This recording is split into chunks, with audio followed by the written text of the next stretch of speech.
ایڈیگا رہے، انووا کرسٹا رہے، Scorpio N رہے، تو وہ دروازہ بڑا خوبصورت لگتا ہے، ساری گاڑیاں سجی ہوئی ہیں۔ اسی طرح آج سے 50 سال پہلے جس کے دروازے پہ عربی گھوڑا رہتا تھا، ساتھ ایرانی گھوڑے رہتے تھے، لال کلر کا گھوڑا، چتکبرا کلر کا گھوڑا، پیلا کلر کا گھوڑا، وہ دروازہ حسین لگتا تھا۔ پہلے آج سے 50 سال پہلے جس کے دروازے پہ 100 گائے بندھی رہتی تھی، 50 بھینس بندھی رہتی تھی، شام کے ٹائم میں جب 100 گائے کو چرا کے چرواہا جب گھول جانوروں کو سلاتا تھا، پورا سماج دیکھتا تھا یہ گائے کس کی جا رہی ہے، یہ جانور کا گھول کس کا جا رہا ہے، 100 جانور فلاں سے صاحب کا فلاں کا۔ تو دروازے کی زینت پہلے مویشیوں سے تھی، گھوڑے سے تھی۔ تو اللہ کیا کہتا ہے والخیل والبغال والحمیر لترکبوها وزینا، یعنی اے لوگوں میں نے جس طرح تمہارے لیے پھل فروٹ کھانا پانی سب پیدا کیا، تو تیری سواری کے لیے میں نے گھوڑا پیدا کیا، تیری سواری کے لیے میں نے اونٹ پیدا کیا، تیری سواری کے لیے میں نے خچر اور گدھے پیدا کیا،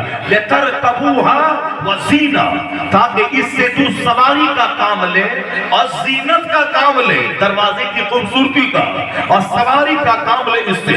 اب آگے اللہ فرماتا ہے کہ اے لوگوں میں نے آج گھوڑا پیدا کیا ہے، میں نے آج اونٹ پیدا کیا ہے، میں نے آج خچر پیدا کیا ہے، لیکن جب وقت بدلے گا، جب وقت آئے گا تو میں تیرے لیے وہ سواری پیدا کروں گا۔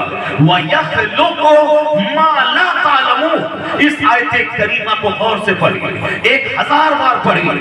اللہ کیا کہتا ہے؟ یہ قرآن نازل ہوا 1500 سال پہلے، 1500 سال سے مسلمان قرآن پڑھ رہے ہیں، اور اس وقت میں نہ سائیکل تھی، نہ اس وقت میں موٹر سائیکل تھی، نہ اس وقت میں 3 ویلر، نہ 4 ویلر، نہ 100 ویلرز کی ٹرین، نہ ہوائی جہاز۔ ہوائی جہاز 1903 میں، ٹرین کی کہانی 150 سال پہلے، سائیکل کی کہانی 100 سال پہلے۔ یہ تمام سواریاں منیمم لیول کی سواری ہے سائیکل، اور ہائیسٹ لیول کی سواری ہے ہوائی جہاز، اور بیچ میں ہے 3 ویلر اور 4 ویلر اور ٹرین۔ یہ ساری چیزیں، مگر اس آیت کریمہ میں سارا چرچا موجود ہے۔ اللہ کہتا ہے آج تم نے تمہارے لیے میں نے اونٹ گھوڑے پیدا کیے ہیں۔ وہ یخلقو کا مطلب ہی ول کریٹ، وہ پیدا کرے گا۔ ایک ہے کریٹس، پیدا کرتا ہے، اور ایک ہے ہی ول کریٹ، وہ پیدا کرے گا۔ یخلقو فعل مضارع کا ذکر، اس کا مطلب پیدا کرتا ہے، پیدا کرے گا۔ وہ یخلقو، آج میں نے اونٹ دیا ہے، اور کل اللہ تیرے لیے پیدا کرے گا ہوائی جہاز، تیرے لیے پیدا کرے گا موٹر کار، تیرے لیے پیدا کرے گا راکٹ، تیرے لیے پیدا کرے گا 3 ویلر۔ وَيَخْلُقُ مَا لَا تَعْلَمُونَ، جو کچھ تم نہیں جانتے ہو اللہ ان سواریوں کو تیرے لیے پیدا کرے گا۔ تو اس آیت کریمہ میں قیامت تک جتنی بھی سواریاں پیدا ہوگی سب کا ذکر لفظ ما میں موجود ہے۔ وَيَخْلُقُ مَا لَا تَعْلَمُونَ، جو آج سائنسدانوں کے دماغ میں نہیں ہے، آج سے 100 سال کے بعد جو سواریاں پیدا ہوگی، جس طرح سے آج فلائنگ کار، یعنی کار سے جا رہا ہو، سامنے ٹریفک ہے، گڈھا ہے، ایک گیئر دبائیں، جہاز کی طرح کار اڑنے لگے، پھر جب نارمل سڑک آ جائے اس کو زمین پہ لے آئے اور چلنے لگے، اس کو سواری پیدا ہو چکی ہے، اس کا تجربہ ہو چکا ہے، آنے والے وقت میں مارکیٹ میں لانچ ہونے والی ہے وہ سواری۔ اس کے بعد بھی عجوبہ سواری، جس طرح سے 2 ویلر یعنی سائیکل میں موٹر کار فٹ ہو جائے، یہ سائیکل ضرورتاً گڈھا پار کرنے کے لیے فلائی کرنے لگے۔ یہ ساری چیزیں 100 سال کے بعد پیدا ہوگی، جیسے 100 سال پہلے موٹر کار کا تصور نہیں تھا، لیکن آج وہ ساری سواریاں آ گئی۔ تو یخلقو ما لا تعلمون میں قیامت تک تمام سواریوں کا چرچا موجود ہے۔ یہ اس بات کی دلیل ہے کہ قرآن پاک فاؤنٹین آف نالج بھی ہے، ماؤنٹین آف نالج اور وزڈم بھی ہے۔ سائنسداں 10 سال محنتیں کر کے جس نتیجے پر پہنچتے ہیں وہ باتیں وضاحت کے ساتھ قرآن پاک میں 1500 سال پہلے سے موجود نظر آتی ہے۔ یہی وجہ ہے کہ تمہارا بچہ کافروں کے پاس چلا جائے، تمہاری بیٹیاں کافروں کے ساتھ بھاگ جائیں، اور امریکہ کا ویگیانک روزانہ کلمہ پڑھ کے مومن ہو رہا ہے۔ یورپ کا کوئی دن نہیں گزرتا جس دن وہاں کا سائنٹسٹ کلمہ نہ پڑھے، چائنا جاپان کا کوئی زمین زندہ جس کا ہے یہ کوئی دن نہیں گزرتا جس دن وہاں کا کوئی ویگیانک کلمہ پڑھ کے مومن نہ بنے۔ اس لیے کہ سوشل میڈیا میں جو ہنگامہ ہے مسلمانوں پہ جینا تنگ ہو رہا ہے، مگر یہ خاموش تبلیغ ہے۔ جیسے جیسے علم بڑھ رہا ہے، سائنس جوان ہو رہی ہے، کلمہ پڑھنے والوں کی تعداد میں اضافہ ہوتا چلا ہے۔ ہے نور خدا کفر کی حرکت پہ خندہ زد پھونکوں سے چراغ بجھایا نہ جائے گا۔ میں آپ کو ایک دلیل کی بات اور بتاتا ہوں۔ آج آپ مایوس ہیں، نروس ہیں، ہاں نروس تو رہیں گے، مسجدیں ویران ہوں گی، نروس ہوں گے، مدرسہ اجڑے گا، آپ نروس ہوں گے، مدرسہ والا بھیک مانگ رہا بچہ دیجئے بچہ دیجئے بچہ دیجئے، بچہ کو پڑھائیے بچہ کو پڑھائیے۔ جو مقصد حیات ہے اس کے لیے اسٹوڈنٹ نہیں مل رہا ہے۔ کرسچنوں کے اسکول میں نو ایڈمیشن کا بورڈ لگا ہوا ہے، نو ایڈمیشن، وہاں صاحب کوئی ایڈمیشن نہیں ہوگا، وہاں نو ایڈمیشن کا بورڈ لگا ہوا ہے، یعنی اب 3 سال تک ایڈمیشن کلوزڈ ہے۔ اتنے لوگ کیوں میں لگے ہوئے ہیں، اتنی اچھی تعلیم شہر کی ہوتی ہے کہ کوئی آدمی وہاں صاحب ہر آدمی اپنے بچے کو وہاں پڑھانا چاہ رہا ہے۔ سینٹ زیویئرز میں لائن لگی ہوئی، وہاں ایڈمیشن کلوزڈ ہے۔ صافیہ بہار میں لائن لگی ہوئی، وہاں ایڈمیشن کلوزڈ ہے۔ اور مدرسے میں کل مدرسہ بند ہونے والا ہے تو آج بھی داخلہ چالو رہتا ہے۔ کیوں چالو رہتا ہے؟ کیونکہ بچے نہیں ہیں، بچے نہیں ہیں۔ مدرس کو بولا جاتا ہے تم دیہات سے بچے کو 10 بچے کو لائے گا، تیری تنخواہ 10,000 ہے تو 12,000 میں کر دوں گا، بچے کے اعتبار سے تنخواہ بڑھا دوں گا۔ یعنی اب ہم کو مدرسہ چلانے کے لیے غورو مانگنا پڑتا ہے، اور سال بھر ایڈمیشن اوپن ہے۔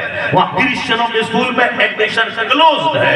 یعنی جب یہ ٹینڈنسی بن جائے گی کہ مدرسے میں پڑھانے سے کیا ہوگا، مدرسے میں پڑھنے سے کیا ملے گا، مدرسہ چلانے کا شوق ہے، متولی بننے کا شوق ہے، سیکریٹری بننے کا شوق ہے، کیشیئر بننے کا شوق ہے، مگر اپنے بچوں کو مدرسے میں پڑھانے کا شوق نہیں ہے۔ کیشیئر ہے مگر ان کا بچہ مدرسے میں نہیں پڑھے گا۔ کیوں؟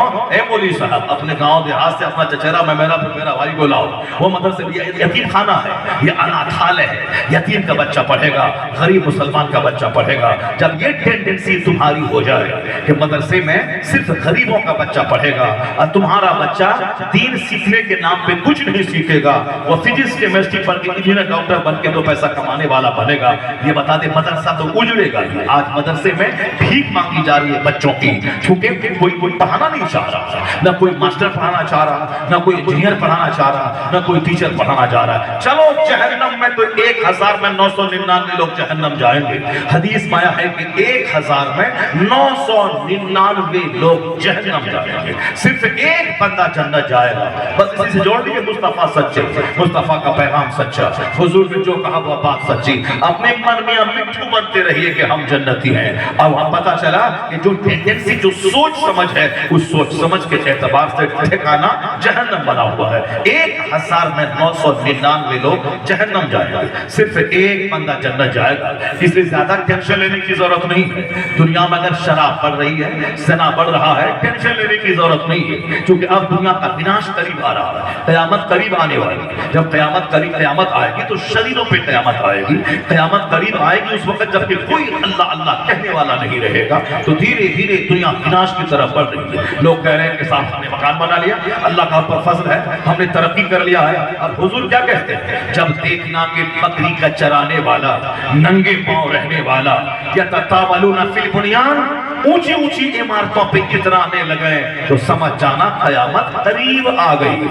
تو حدیث جبریل جس طرح سورہ فاتحہ قرآن میں ہے، اسی طرح حدیث جبریل احادیث کے بھنڈار میں ہے۔ اس حدیث جبریل میں آیا ہے جب جناب جبریل آدمی کی شکل میں آ کے حضور سے پوچھا ایمان کیا ہے، اسلام کیا ہے، احسان کیا ہے، قیامت کب آئے گی، اور قیامت کی علامتوں کے بارے میں پوچھا تو حضور نے کہا تھا ان تلد الامۃ ربتہا، جب دیکھنا کہ مائیں اپنے مالک کو جنم دے رہی ہے، یعنی نافرمان اولاد جو ماں کو نوکرانی سمجھے، جب نافرمان اولاد جنم پانے لگے تو سمجھ جائے کہ قیامت بالکل قریب آ گئی ہے۔ اور ایک دوسری نشانی حضور نے بتایا کہ جب دیکھنا کہ ننگے پاؤں رہنے والا، بکری کا چرانے والا، یعنی جس کا باپ ننگا پاؤں رہتا تھا، جس کا باپ دوسروں کی گائے چراتا تھا، جس کا باپ ننگے پاؤں بازار جاتا تھا، جس کے پاس اتنا پیسہ نہیں تھا کہ چپل خرید سکے، یہ ننگے پاؤں رہنے والا آج کیا بولتے ہیں؟ ارے میرے باپ کو تو نہیں تھا، آج ہم کار پہ چل رہے ہیں، میرا باپ بیچارہ غریب تھا، آج ہم صاحب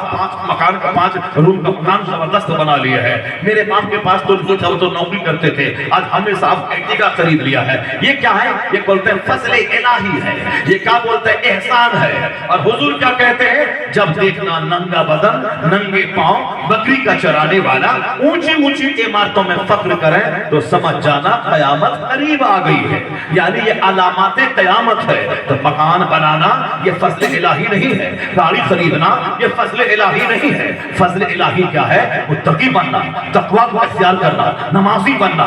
جب مکان بنے اب کردار نہ ہو یہ اللہ کا عذاب ہے، ورنہ فرعون کو کیا کہیں گے، نمرود کو کیا کہیں گے، حمانو شداد کو کیا کہیں گے، ٹاٹا برلا کو کیا کہیں گے، جندل متل کو کیا کہیں گے، مکیش امبانی کو کیا کہیں گے، امریکہ کے ایلن مسک کو کیا کہیں گے۔ پتہ یہ چلا کہ یہ سوچ ہماری جو ہے وہ ٹیڑھی سوچ ہے کہ ڈیولپمنٹ ہے، ترقی ہے، سڑکیں بن رہی ہیں، 24 گھنٹے بجلیاں ہیں، مکان بن رہا ہے، مال بنا رہے ہیں، مارکیٹنگ کمپلیکس بنا رہے ہیں۔ حضور نے کیا فرمایا؟ آقا فرماتے ہیں لو کانت الدنیا تعدل ان اللہ جناح بعوضہ ما سقا کافرا منہا شربۃ ماء۔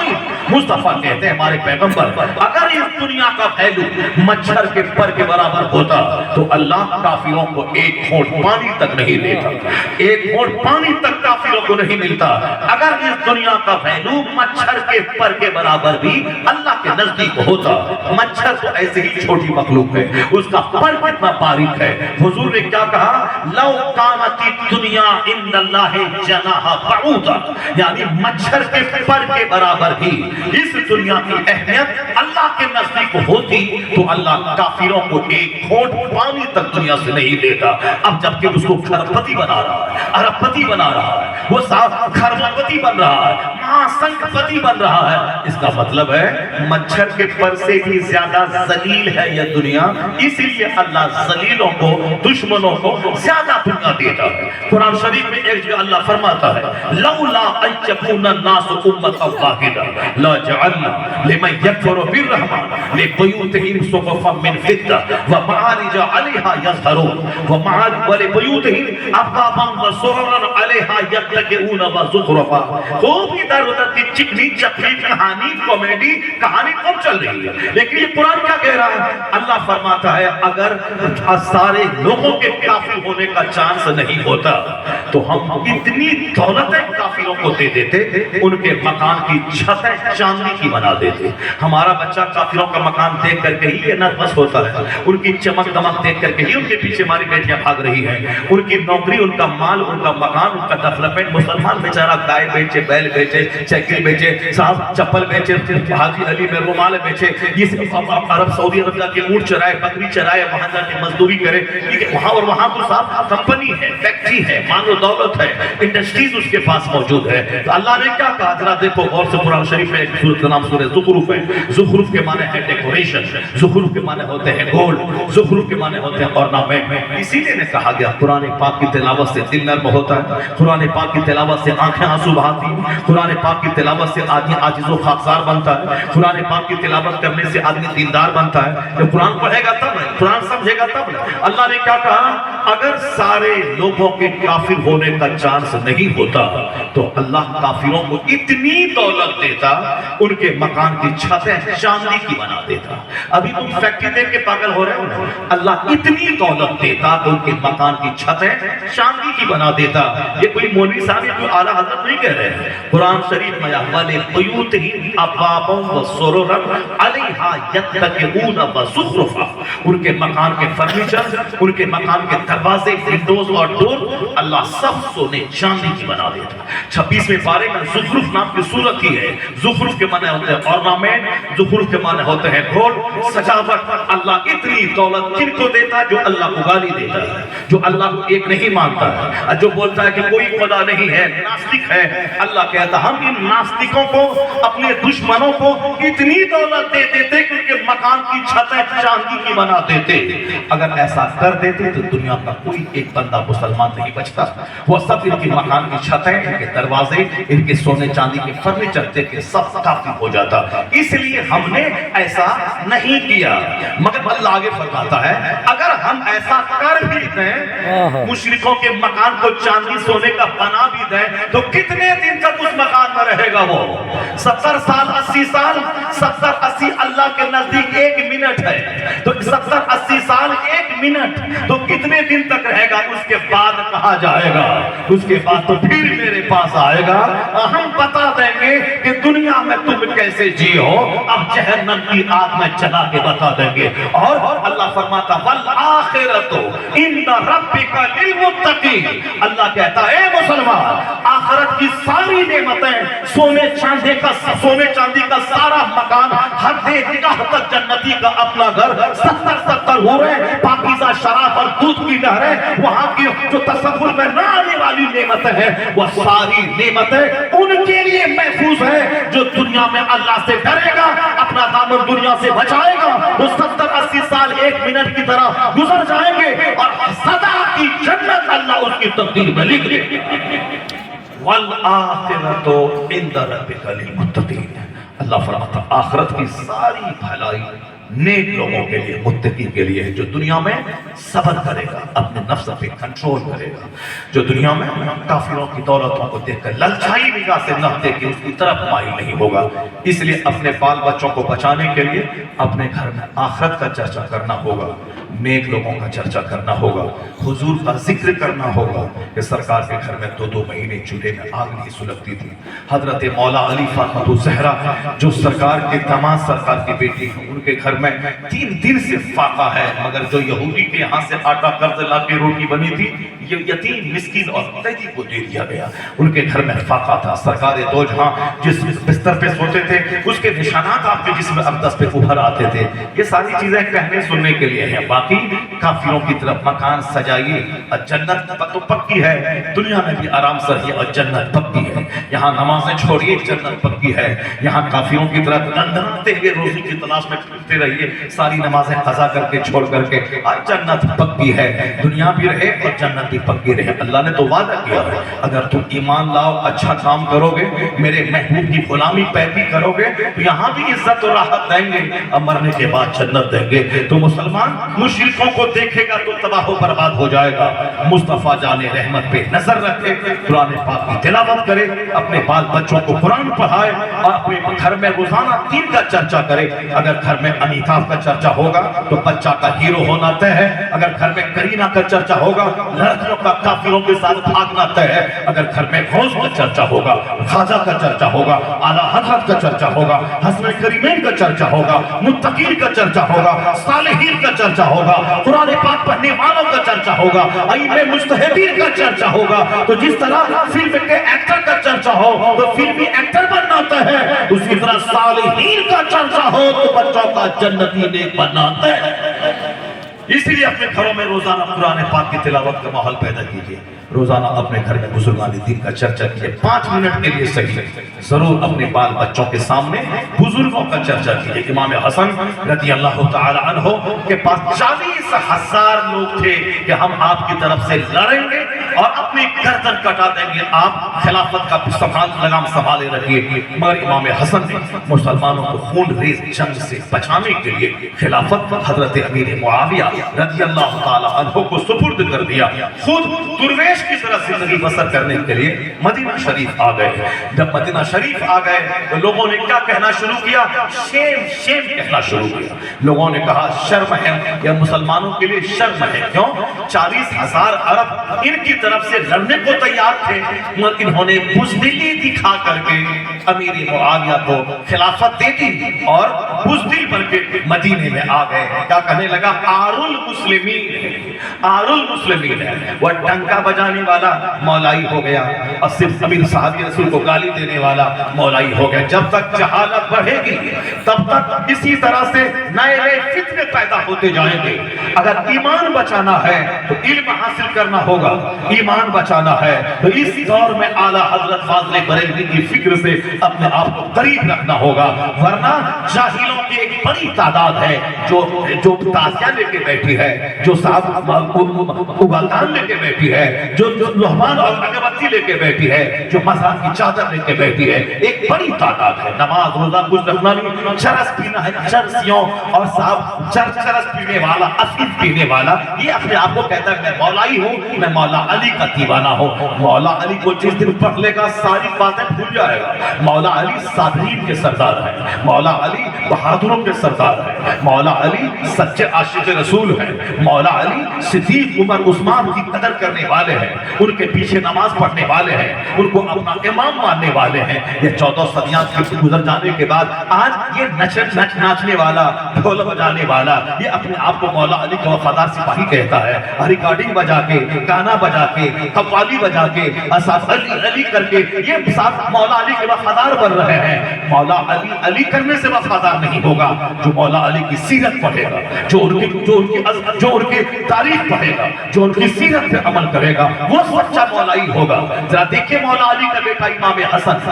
امام حسن نے خلافت امیر معاویہ کو دے دی. اگر حضرت امیر معاویہ مجرم ہے، حضرت امام حسین کے قتل کے معاملے میں انہوں نے یزید کو خلافت دی، اس سے بڑا مجرم امام حسین کو قرار دیا جائے گا. نہ امام حسین امیر معاویہ کو خلافت دیتے، نہ امیر معاویہ اپنے بیٹے اور یزید کو خلیفہ بناتے، نہ یزید امام حسن کا قتل کرتا. اس کا مطلب ہے کہ امیر معاویہ سے بڑا مجرم امام حسن ہے جنہوں نے امیر معاویہ کو خلافت دے دی. تو ان کی سوچ سے دیکھیں گے یہی نظر آئے گا.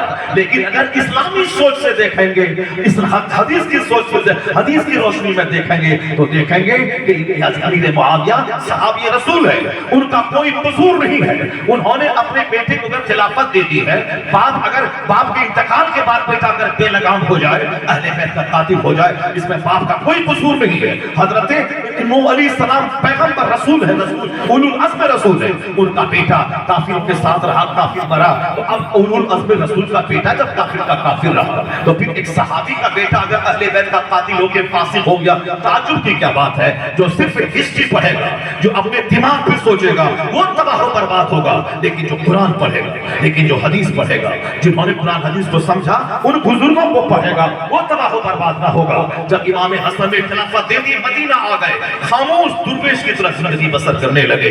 تو لوگوں نے کہا یہ آر المسلمین ہے. مگر امام حسن نے کیا جواب دیا؟ اے مسلمان ذرا غور سے سن لینا. یہ مت بہنا کہ اب تو ایسی زندگی گزارے کہ ہم دنیا نہ کمائیں، دولت نہ کمائیں، دنیا میں نہ رہیں. ایسا نہیں ہے. دنیا کی مذمت اسی لیے کی جاتی ہے جو آخرت چھوڑ کے دنیا کمائے، جو آخرت چھوڑ کے دنیا کمائے. لیکن جو آخرت کے ساتھ دنیا کمائے، نماز کے ساتھ حلال روزی کمائے، نماز کے ساتھ محل بنائے، نماز روزے کے ساتھ گاڑیاں خریدے، حج و زکات کے ساتھ خوشحالی کی زندگی بسر کرے، اس کی مذمت نہیں ہے. مذمت اس کی ہے جو جنت چھوڑ کے صرف دنیا کو آباد کرنا چاہے. امام حسن کو جب لوگوں نے کہا آر المسلمین، تو امام حسن کو غصہ نہیں آیا. امام حسن اپنے لوگوں کو لے کے اس کو مارنے نہیں گئے کہ تم کیوں ہم کو بولے آر المسلمین ہے. نہیں، امام حسن نے کیا کہا؟ العار خیر من النار. امام حسن نے کہا آر نار سے بہتر ہے. یعنی دنیا میں بھلے ہی تم مجھ کو آر المسلمین کہہ دو، یہ مسلمانوں کے لیے شرم ہے، مگر یہ آر آخرت کے نار سے بہتر ہے. دنیا کی رسوائی آخرت کی رسوائی سے بہتر ہے. یہ مقولہ ہر مسلمان اپنی زندگی میں عمل کر لے. اگر حرام کا 1 کروڑ کا پیسہ 1 کروڑ کی دولت مل رہی ہے تو حلال کا 1 روپیہ قبول کر لے، اور 1 کروڑ حرام پر تھوک دے اور کہے یہ حلال کا 1 روپیہ حرام کے 1 کروڑ سے دے دے. یہی فکر رسول ہے، یہی فکر امام حسن ہے، یہی فکر امام حسین ہے، یہی فکر علی ہے، یہی فکر اولیاء الصالحین ہے. یہی قرآن اور حدیث کا کہنے کا مقصد ہے. اس سے ہٹ کے جئیں گے، اپنا من لائیں گے سامنے، نفس کی بات سامنے لائیں گے تو نفس کے غلام بنیے. اگر حضور کے غلام بننا ہے، جو حضور نے کہا ہے وہ بات سچی ہے، جو قرآن نے کہا ہے وہ سچا ہے، جو سرکار نے کہا وہ سچا ہے، اور جس نے قرآن حدیث کو سمجھا ہے وہ سچا ہے. اس فتن و فساد کے وقت میں ہم تو ساری حدیث تفسیر تو پڑھ نہیں سکتے، لیکن جس نے سمجھا ہے اسی کا دامن تھام لیجیے. اگر مسجد کا امام حدیث قرآن کا جانکار ہے تو اپنی مسجد کے امام کی بات مانیے، ان کی تقریر سنیے. آپ بولیے گا کہ پاکستان کا فلاں ڈاکٹر یہ بول رہا ہے، پاکستان کا فلاں انجینئر یہ بول رہا ہے، پاکستان کا فلاں مولوی یہ بول رہا ہے، تب تو پاگل ہو جائیے. اس لیے اپنے امام سے ربط رکھیے، اپنے امام کی باتیں سنیے. اور اس فتن و فساد کے وقت میں سرکار اعلیٰ حضرت حاضری بریلوی رضی اللہ تعالی عنہ کا جو مسلک ہے، یہ مسلک سیدھا سچا صراط مستقیم والا مسلک ہے۔ اگر ان سے ہٹے تو ممکن ہے کہ خارجی ہو کے مر جائے، ممکن ہے کہ رافضی ہو کے مر جائے، مگر اعلیٰ حضرت کا مسلک مضبوطی سے تھامے رکھے، جو قرآن پاک اور احادیث کی روشنی میں جو مذہب اسلام کی سچی ترجمانی جو مسلک کر رہا ہے، اس کا راستہ اس کی رسی کا تھامے رہے تو پھر نہ خارجی بنیں گے نہ رافضی بنیں گے، سنی صحیح العقیدہ بن کے سیدھا جنت الفردوس کا راستہ اختیار کریں گے۔ جیسے اعلیٰ حضرت نے کہا، اہل سنت کا ہے بیڑا پار، اصحاب حضور نجم ہے اور ناؤ ہے عطرت رسول اللہ کی۔ صرف فاتحہ میلاد لے کے ان بدعتیوں کی طرف بیٹھے، نماز چھوڑا تو سیدھے جہنم، وہابی کی طرف صرف نماز لے کے بیٹھے، حلال چیزوں کو چھوڑا تو سیدھے جہنم۔ یہ بیچ کا راستہ ہے مسلک اعلیٰ حضرت۔ فاتحہ بھی ہوگی، نماز بھی ہوگی، جو عید میلاد کا جلوس بھی نکلے گا، نماز روزے کی پابندی بھی ہوگی، لنگر غوث بھی کھایا جائے گا، پابندی کے ساتھ تراویح کی نماز بھی ادا کی جائے گی، یعنی فرض کو فرض سمجھا جائے گا، نفل کو نفل سمجھا جائے گا۔ ایسا نہیں کہ نفل کو فرض سے بڑا درجہ دے دیا جائے گا۔ فاتحہ نفل ہے، عید میلاد النبی کا جلوس نفل ہے، لنگر غوثیہ نفل ہے، گھر مکان کی لائٹنگ نفل ہے، مزارات کی حاضری نفل ہے، مگر نماز پنجگانہ فرض اعظم ہے۔ نماز پنجگانہ کا چھوڑنا گناہ اعظم ہے۔ سب سے بڑا فرض ہے نماز، تو سب سے بڑا گناہ ہے نماز کا چھوڑنا۔ اس لیے جو کہتا ہے کہ درگاہ میلاد فاتحہ جلوس محمدی لے کے بیٹھیے، نماز پڑھنے کی کوئی ضرورت نہیں ہے، وہ بھی جہنم کا راستہ ہے۔ اور جو کہتا ہے نماز روزہ ہے، فاتحہ میلاد حرام ہے، وہ بھی جہنم کا راستہ ہے۔ یہ بیچ کا راستہ ہے مسلک اعتدال، مسلک اعلیٰ حضرت کے فاتحہ بھی ہوگی، نماز پنجگانہ بھی ادا کیا جائے گا، لنگر غوثیہ بھی کھایا جائے گا، رمضان کا روزہ بھی رکھا جائے گا، جلوس محمدی بھی نکالا جائے گا، نماز پنجگانہ با جماعت مسجد میں ادا کیا جائے گا۔ یعنی فرض کو فرض مانا جائے گا، نفل کو نفل مانا جائے گا۔ ایسا نہیں ہوگا کہ نفل کو فرض کا درجہ دے دیا جائے، اب فرض کو آپشنل درجہ دے دیا جائے۔ جلوس دستار بندی کا جلسہ نفل ہے، پگڑی پہنانا نفل ہے، ہار مالا ڈالنا نفل ہے، نماز عشاء پڑھنا فرض ہے، جماعت سے نماز پڑھنا واجب ہے۔